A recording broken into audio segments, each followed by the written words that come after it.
This is not a clickbait title. I did try to get a labor and delivery nurse in my hometown fired after my experience in labor and delivery. I hope you can hear me. I do have the car running because it's 46 degrees out and that's cold. Now there's someone leaf blowing.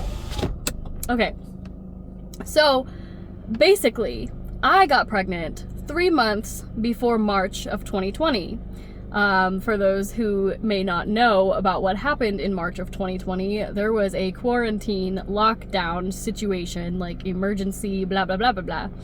So being pregnant was really scary because like my own doctor was like, well, we don't really know what like COVID does to pregnant women. So he took me off of work. And then I actually never went back to work because I had extremely bad prenatal depression. The whole pregnancy was really, really hard, mainly just because of that. I had lots of other like crazy symptoms too, like fainting regularly and things like that, and just pain. But the depression was the worst out of any symptom that I had. Like the depression was debilitating. I lost weight my first trimester because of just not wanting to get up and get food, and there was no one in the house to like make me food because my husband had to be at work, and so I just wouldn't eat, or I'd eat like a few crackers or something, and so I lost weight. And this was, you know, prior to being on a GLP-1 and everything, and losing weight for me was really hard. So basically, like pre-GLP-1, I had basically starved myself, not on purpose. I was just extremely depressed, but yeah. So anyway, keep all of that in mind. It's still COVID restrictions when I gave birth. I think there was a few things that were like getting a little bit more lenient, but the hospital was still very, very strict. Like no one was allowed to come with you to your prenatal appointments. I had to do my anatomy scan ultrasound by myself. And there was no recording allowed, so like my husband missed out on so much because of COVID. He did still like drive me to all of my appointments and stuff because he wanted to be there. He just wasn't allowed in. I would remember being in the waiting room and someone somehow snuck their boyfriend in, and he had to like get told to leave because like no one else is allowed to have their boyfriends, you know? I don't know how he did that. But anyway, so it was just hard. Like it was hard. There was a lot of anxiety. There was a lot of like depression going on.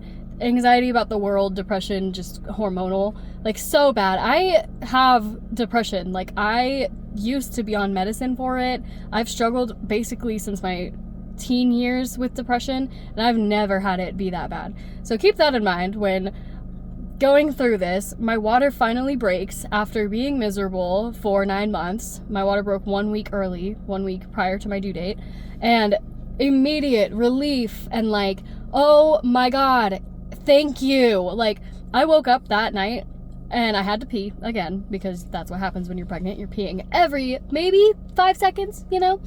And I woke up and I was like, why is my body letting me stay pregnant? Because I'm in so much pain. I have this debilitating depression. Like I am done. And like as I had that thought, my water exploded like everywhere. It was just like how you see it in the movies. Like I know people say that that's super uncommon. Maybe it is, but it happened to me. Like exploded. I heard it like pop, and then it just like whoosh, everywhere. So it's 1 a.m. So the first thing I did, I think, was call labor and delivery. I might have called my mom first, but I called, you know, labor and delivery, and I was like, my water broke. And she's like, are you sure? And I was like, yeah. She said, what color is it? I was like, it's clear. She's like, okay, well, you should come in. And I was like, because my doctor had said I could stay home for a little bit after my water breaks. I was like, can I take a shower? Because I felt gross and nasty and like, you know. So I took a shower and then woke up my husband, went to labor and delivery, and then he was not allowed up until I got a COVID test that was negative. I don't know what, like, I guess I would have just had to give birth by myself if it had been positive. I don't know, like, what they would have done at that point, but it was negative. But anyway, we get to the hospital, and they had someone like meeting people at the door to like give them masks and check their temperature and stuff, and you had to enter through the emergency room because it was 1 a.m. I think during the day you're allowed to go through the other door, but at night it was just emergency room entrance only. So the medical assistant comes to the front door and he's like, what do you need to be seen for? I was like, I am in labor, my water broke. I wasn't really having contractions yet, like a little bit on and off, but not anything crazy. And so he gets me a wheelchair And he was like, do you want to use a wheelchair? I said yes, because when your water breaks, it doesn't stop. Like, it's not just a gush of fluid and then nothing else. It will continuously gush, like, every couple of minutes, every time you have a contraction, every time your baby pees, every time, like, anything, more water comes out. And all I had on was, like, a maxi pad. I didn't have any, like, heavy-duty, like, adult diapers or anything like that. Looking back in hindsight, next time we'll definitely bring a diaper. But I wanted to sit because moving made the water come out more, and I didn't want to like walk up to the second floor of labor and delivery and be leaking amniotic fluid everywhere. So he wheels me up, and my nurse greets us at the nurse's station. I'm not going to say her name. She's probably the only nurse that I'm going to be talking about in this whole scenario. But all the other ones were good. Like, I'll just say that. All the other ones were good. It was just this one nurse. And she looks at him, and she, like, jokingly says, you know that they can walk. It's good for them. And, like, I'm sitting right there, and I'm, like, quiet. Because at that time, I had no backbone. Like, having a kid gave me a backbone more than anything else. That's a whole other story. But I was just like, okay. Like, anyway, they wheel me into the room, and she's like, did your water break or did you pee your pants? And I'm like, my water broke. Like, I'm 100% sure. And I had gone to the labor and delivery prior to this for leaking fluid. That did turn out to be pee. But this, like, the continuous gushing, the way that it exploded, the way that I heard it, the consistency of it, like, the smell of it, it wasn't pee. And so she doesn't believe me. She's like, let me see your pad. And I understand they have to verify, right? Like, I'm not mad at this point. I'm just like, okay, let's verify. I'm just mainly wanting my husband to come up. He's sitting in the parking lot texting me, asking me, like, what's going on. And so, anyway, she goes to do a cervix check to see how dilated I am. And she asked me, like, what my doctor had said, like, how dilated I was at my last appointment. And I was like, oh, I think about a 3, he said. And she was like, well, that doctor in particular likes to lie about it. I don't know. So anyway, I was at a 3, and then she was gonna do the swab to like check for amniotic fluid, but enough fluid was coming out that she was like, oh, we don't need to swab you. Your water broke. And I'm like, yes it did. And then I was like, I have to pee, and I went pee and it burned. So I believe that she was just rough. That was probably the most painful cervix exam that I've had, like the most pressure that I've had. But I think that she, like, scratched me or something like that, which, like, accidents happen. Like, I'm still not mad at this point. I'm thinking she's a little weird, but, like, I'm not worried about it at this point. Like, you know, nothing is wrong. It did burn to pee a little bit. I don't know what that could have been from. I think she cut me. I think she scratched me. But, like, it happens, right? Like, that kind of stuff happens. And she was wearing gloves, so, like, I don't know. Anyway, I go in the room. I ask for, like, a bouncy ball. I think I asked so I could like sit on it, and she tells me, you know, walk around, do all the things, and then they put me on the monitor thing, like the belly bands, and they were having a hard time like keeping track of my baby, probably because my placenta was in the front as opposed to in the back. That's my assumption. Anyway, they discuss like whether or not I want an epidural. I'm like, not at this point. Like, you know, everything that I've read says to, like, take a Tylenol, like, to get through the beginning part of it. And she was like, that's not going to do anything for you. And I was like, okay, well, I don't really want any, like, intervention. Like, I don't want medication. I don't want anything. I had a birth plan to try and do it as long as I could without an epidural. That isn't what ended up happening for a couple of reasons. But, like, she was, like, insistent that there was nothing I could do other than the epidural. And, like, that's not true. There's other things that they can do to help you than the epidural. But I don't know. It was at that point like 2:00 in the morning. I don't know. And my doctor luckily was the one that was on call, so I was kind of just like waiting for him to come in. And she's like, well, let's start an IV. I think it's just standard protocol to start an IV. And she tries starting it, I believe, in my arm or my wrist. And I had an ER nurse tell me later that they do that to people they don't like. They do the one in the arm to people they don't like. Because when you're in labor, you want to be able to, like, move. And if you bend your arm while you have an IV right there, it'll set off, like, alarms and stuff. And, like, it's uncomfortable. I guess it should have been started in the hand.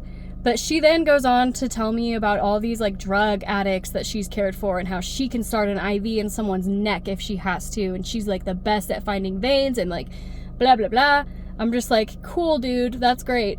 And then, she blew the vein in my arm, which has never happened before to me, and I get lab work done pretty regularly.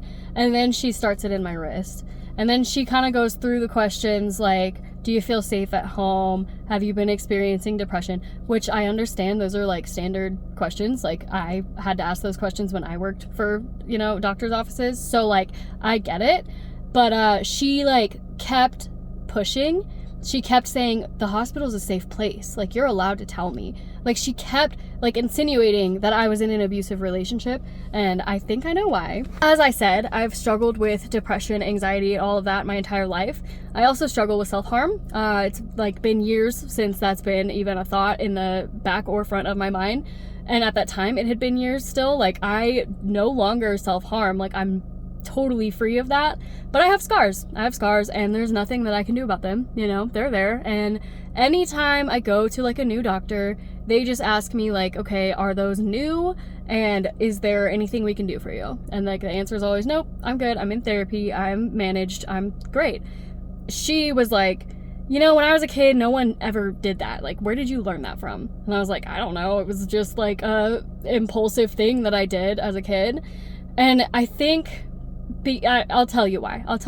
Anyway, and then she goes to like do something on the computer, and I was 23 when I gave birth. I'm pretty sure 23. I might have been. No, I was 23. Yeah, I was 23. How long ago was 2020? It's 2026. I'm 28 now. 28, 27, 26, 25, 24, 23, 22. I might have been 22, 23, okay? So I was young, like for sure. I am not denying that I was like a young woman in labor, but I don't know if she had it in the computer wrong or what, because it also said that my dad was my son and like he was my emergency contact. It was really weird. But she then is like, you're too young to be doing this. You're gonna regret this. You're gonna look back on this and wish you waited to have kids. All of my kids are in their 30s and I don't have any grandkids yet. And I was in labor. I was actively in labor. I was like having a baby that day. Like that day a baby was coming. And you're telling me I'm gonna regret this. That to me was, I think, the worst thing she said to me. Like, that's the thing that stuck with me. She did say other things, but like that's what stuck with me. I'm like, first of all, this baby was super wanted. I had PCOS and I'd been told like, you're never gonna be able to have kids. And obviously that's not true with PCOS, but like that's what I'd been told and I believed it. And so getting pregnant was like such a choice, and like staying pregnant was such a choice, and like going through all of the pain and the depression and everything was very much like something that I decided to do. And she just to tell me that I'm gonna regret it is crazy. I would never say that to anybody, especially someone who's in labor, like actively has their water leaking all over your hospital floor, like crazy. But anyway, finally the COVID test comes back negative, and they're like, okay, you can have your husband up now, which at the time he was my boyfriend. And while I'm waiting for him to come up, he's got to like grab all of our stuff. I had 3 bags packed plus the car seat. So he's, you know, getting everything. And she asked me like, what pediatrician are we going to use? I tell her. She's like, you need private insurance for that pediatrician. I'm like, we have private insurance. Like, we'll be able to get her on insurance. Don't worry about it. What the fuck? And she's like, well, you're on Medi-Cal. And yes, I have Medi-Cal as a secondary. And she's all, are you on WIC and EBT? And I said, no, actually I did apply and they denied me. We were like just outside of the income range, not very highly out of it. And there's nothing wrong with being on WIC or EBT, okay? Like, I'm definitely not saying that. I was just saying we don't qualify. And she's like, but you're not married. And I was like, no, but they count who's in your household. They don't count, like, especially if you have a kid together, they count it like basically as if you're married. And so anyway, we don't qualify because we, you know, I can't say that I have no income. I can't like lie to them and say that I'm living by myself, not working because I'm a stay-at-home mom. Like, how am I paying bills? It was a whole, anyway. She was insistent that me and my husband are just roommates because we weren't married yet. And at that point, I think we'd been together since high school. And like I said, I was 22 or 23. So we'd been together for a while at that point. And it wasn't like it was a one-night stand situation, whatever. I don't know still, like, it just seemed like she was offended by the fact that I was an unmarried woman about to, like, give birth to a man's child. I don't know exactly what the deal was there, but she brought up multiple times that me and my husband are just roommates. And we're married now, so if you're watching, we're married now. And anyway, he finally comes up. In my head, I'm thinking, okay, she thinks I should be on EBT. She thinks I should be on WIC. She probably thinks that I'm just like unprepared and like, because I don't have money. And so I'm like thinking, okay, she's gonna see that I brought my own hospital gown. She's gonna see that I have 2 bags full of shit that we probably won't need. I have like one of the best car seats on the market. I have expensive stuff. I have socks. I brought makeup. I brought brand new makeup because I wanted to feel good while I was in the hospital. So I bought new foundation, mascara, contour, eyeshadow, everything to bring with me. I'm aware that I'm very extra, okay? But I brought all of that stuff and I'm thinking, okay, she's gonna see that and she's gonna start treating me better, which is fucked for a nurse to do, by the way. Regardless of your income or whatever, they should treat you the same. But what do I know? I only worked in healthcare and have friends who are nurses. But, and my mom, who is a nurse, which we'll get into that. But anyway, basically, as soon as my husband gets up, she looks at him and she asks how many of these self-harm scars are because of him. And I'm like, none. Like, this was years ago. This was like, you know, like prepubescent type shit. And, she asks me what my mother thinks of me mutilating myself. Mind you, I grew up in a very tumultuous household and a lot of, not to talk shit on my mom, but a lot of this is because of her. Like, a lot of the scars are because of her. And she's better now. Like, we've grown, we've gotten better in our relationship. But like, why would you ask me what my mother thinks about my self-harm, my very old self-harm scars, if you don't know the whole story? You don't know what's going on. You don't know if they're because of my mom. You don't know if I have a mom. Like, stay the fuck out of my business with the, like, let it go. I am healthy, I'm happy, I'm good. Like, I'm in therapy, I've been in therapy, I've been on antidepressants. I was at that time on antidepressants. Like, I'm taking care of myself, and like, I worry about yourself, you know? Very, very just, and then her looking at my husband, like, I figured that that's why she asked me so many times and tried to reiterate that the hospital's a safe place and I can tell her if I'm unsafe at home because of the self-harm scars. That's what her assumption was, that it was all because of my husband. Which is not, it's not true. And so anyway, that happened and she left the room finally. I had asked for like a bouncy ball to bounce on, and he looks at me and he's like, dude, do you need to ask for another nurse? And I'm like, at that point it was probably like 3 a.m. Shift changes at 7, and I know that because I have friends that work for the hospital, and I used to work for the hospital, not in the hospital, but like adjacent. And shift changes at 7. Like, we just have to get through a couple more hours. Like, she just has to leave me alone for a little bit. And like, so I, being the type of person that I was back then, not who I am now, that's for damn sure, I was like, let's just wait till 7 for shift change, and then when the day shift nurse comes in, I'll make sure to ask that we don't get that nurse back. And he's like, okay, well, it's up to you. And I'm like, yeah, that was crazy. Like, I was sniffing her through my mask to like see if maybe she was like on something, like she was drunk, like maybe she was taking Adderall or something like that. She was just very, very forward with everything she said and just judgmental. And then I'm texting my mom all of this because like my mom and I have a better relationship now. Things do change. People can change. And she's like appalled. She used to work, she like worked for labor and delivery on the floor that I was on, like in the hospital that I was in, and she knows the nurses there. And in fact, my day shift nurse recognized me right away because I look like my mom. And so my mom's texting the charge nurse already. Like, my mom knows the charge nurse, she's texting her already. I told her not to. I did, because again, I'm a non-confrontational lady. But anyway, finally I get like the bouncy ball thing, and she's insisting on Pitocin because my contractions are irregular, whatever. And then my doctor comes in and tells me like Pitocin's probably smart because my contractions were irregular. I don't think they ever became regular. It was very weird. And he's saying like it'd probably be best for you to get epidural just because the Pitocin contractions are really hard. And I got the Pitocin. I tried to labor a little bit with the Pitocin and it was super painful. So I went ahead and got 3 epidurals because the first 2 failed and they had to stick me 3 times. That's a whole other story. I'm not mad at the anesthesiologist or anything like that. I was like tense and just very like sweaty and having panic attacks and stuff. So I'm not mad about that. But yeah, basically those are all the things that she did. I don't think I'm forgetting anything that nurse did. All the other nurses, phenomenal. The nurse that coached me through labor was training, and she was like my favorite out of all of them. Like, I don't know if it was like her first couple of days there, But she was great, and my day shift nurse was so good that when she had to leave, I was like, please don't go. Like, she had to go home, and I was like, no, I need you here. She was good friends with my mom, and so I couldn't have my mom there, and like, you know, it just was nice. I liked her a lot. Anyway, I gave birth at like 11:13 p.m. that night, and I did ask, is this nurse coming back? Because I don't want her as my nurse again. And I was told that nurse tends to work like 7 days in a row, 7 12-hour shifts in a row, and then take like 7 days off. And she does that so that she can take a bunch of days off in a row.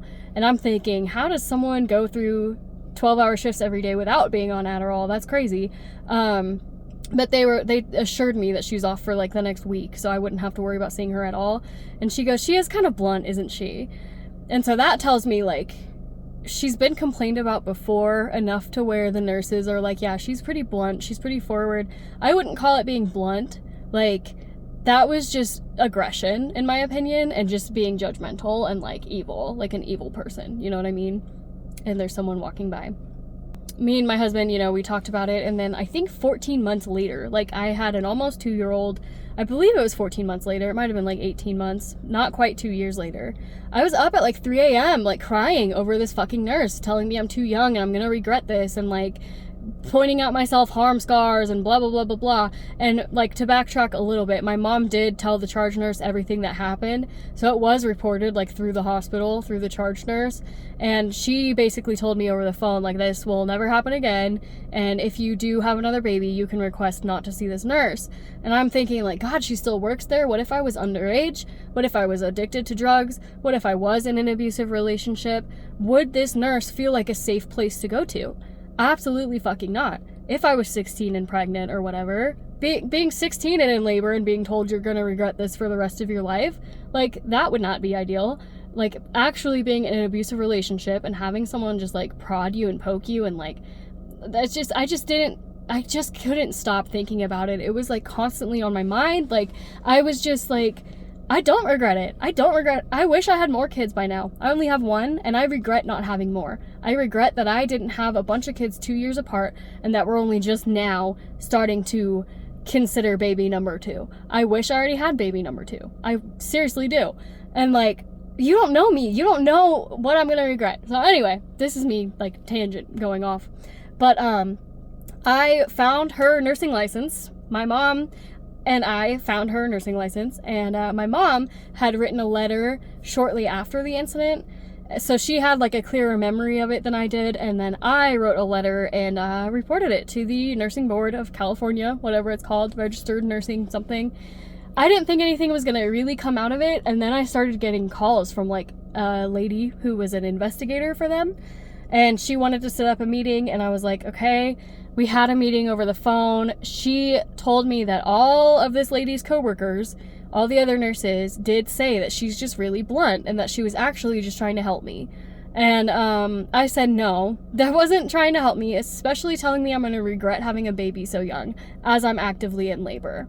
That's fucking crazy. That is not something you say to somebody who's actively in labor. The self-harm scars, the EBT and WIC, all of that maybe could have been her trying to help me in just like a weird way, but telling me I'm gonna regret having a baby as I'm actively in labor is not. That's not blunt. That's fucking mean. That's just you being a bitch. For real. And maybe you're upset you don't have grandkids yet, and like my mom does. I don't know, but like that was fucked. That was, I don't know. What like projection? I don't know. And so anyway, I don't know what happened. I don't know if anything came out of it.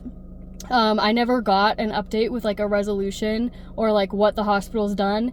Personally, I really, really, really hope she at the very least had to go get some like sensitivity training done or something, because what the fuck? And there's teen moms in this county, there's drug addicted moms in this county, there's plenty of abusive relationships that go on everywhere, and this county is known for having a lot of domestic violence calls on like the 911 Facebook pages and stuff.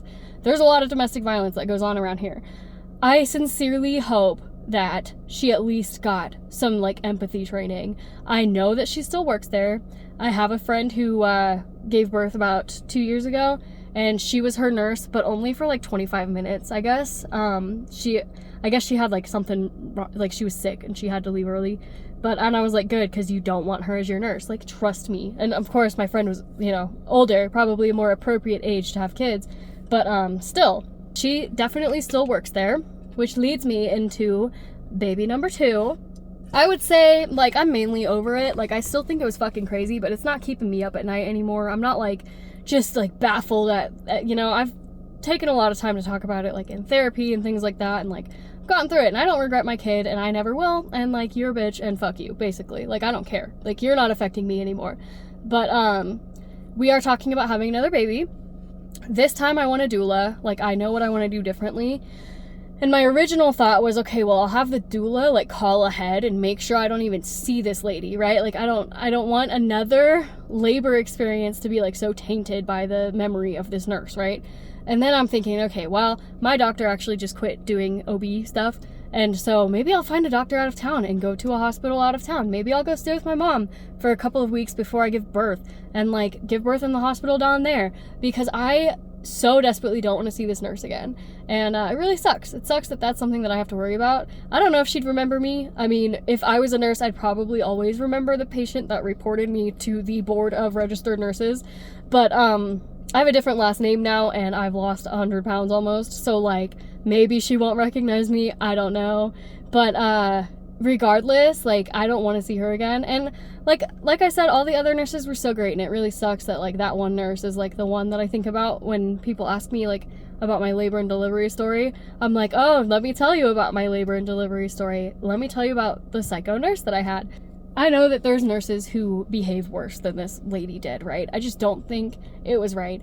Do I still think that she needs to be fired and, like, stripped of her license, like what I thought before?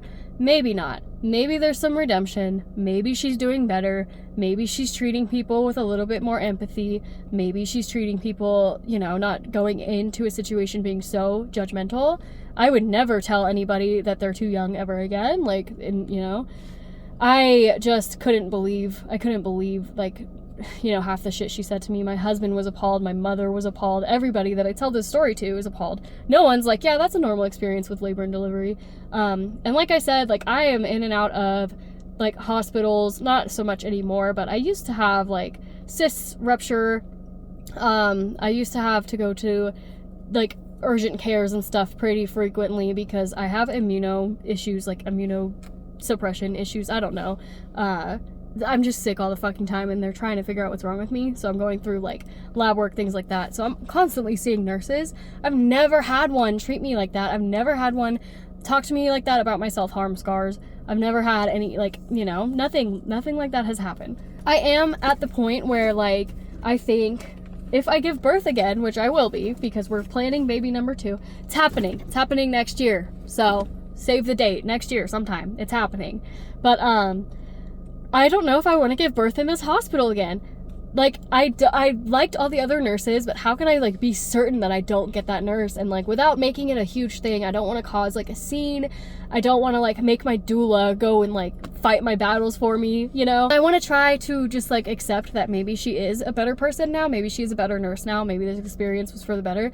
But knowing people like that, they just think that, oh, you're attacking me for no reason. I did nothing wrong. And, like, that's not, you know, the case here. Like, you don't tell a pregnant woman that they're going to regret having kids so young when they're actively in labor, or ever.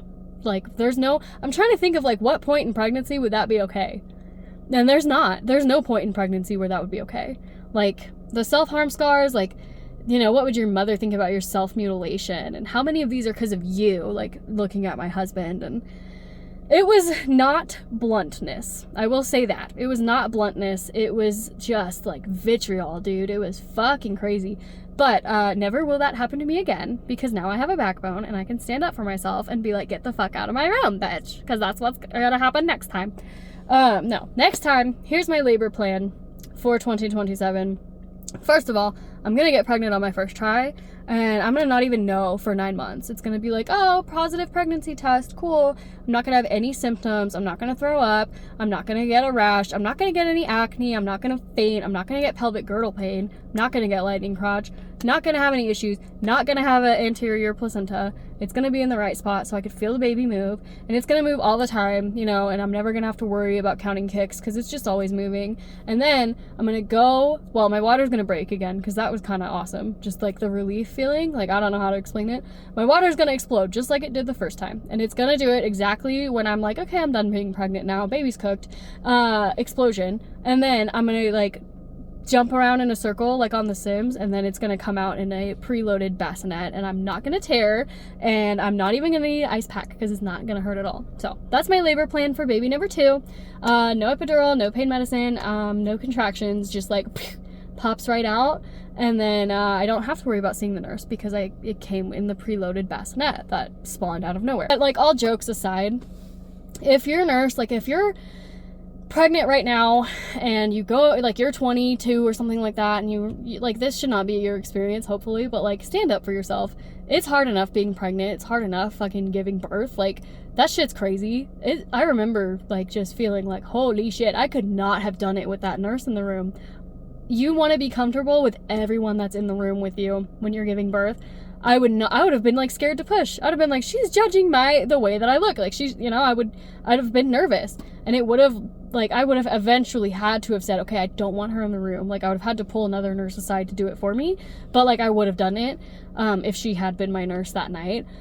But like, yeah, stand up for yourself, advocate for yourself. I've always said that because I've had to advocate for myself in the medical community so often, with PCOS, with whatever's wrong with my immune system, with all these random like new rashes that I'm getting.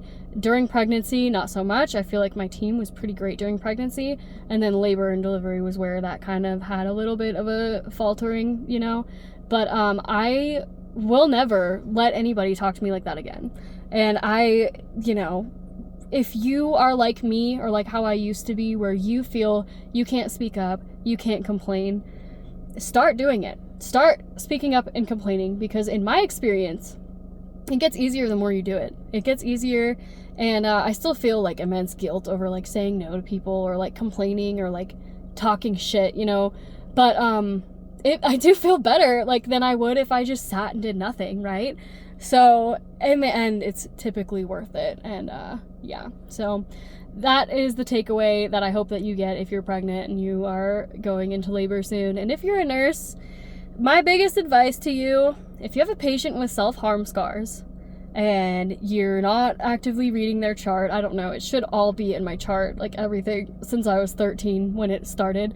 But just, you know, any of those new, are you in therapy, you doing okay? Like, okay, let me know if you need anything, let me know. That is usually what people do. That's typically what nurses do with me. And that, like, don't be like, why are you mutilating yourself? Who did you learn that from? Are those because of your husband? Like, I understand maybe having questions, and I'm happy to answer questions about my self-harm scars. Like, I am an open book about most things, but like the way, like, you know, where did you learn that from? That's crazy. It's a mental health thing, brother. I don't know. Like, and I'm in labor. Can we talk about that? Time and place, I guess, for asking about self-harm scars. Like, I'm happy to, you know, talk about it, how old they are and things like that. I don't really know where I learned it from, but, I think it was just an idea that I had. And, anyway, and I'm happy, like, now that I'm an adult, I've really, like, dove into what was actually causing me to do that. And that's a whole other story.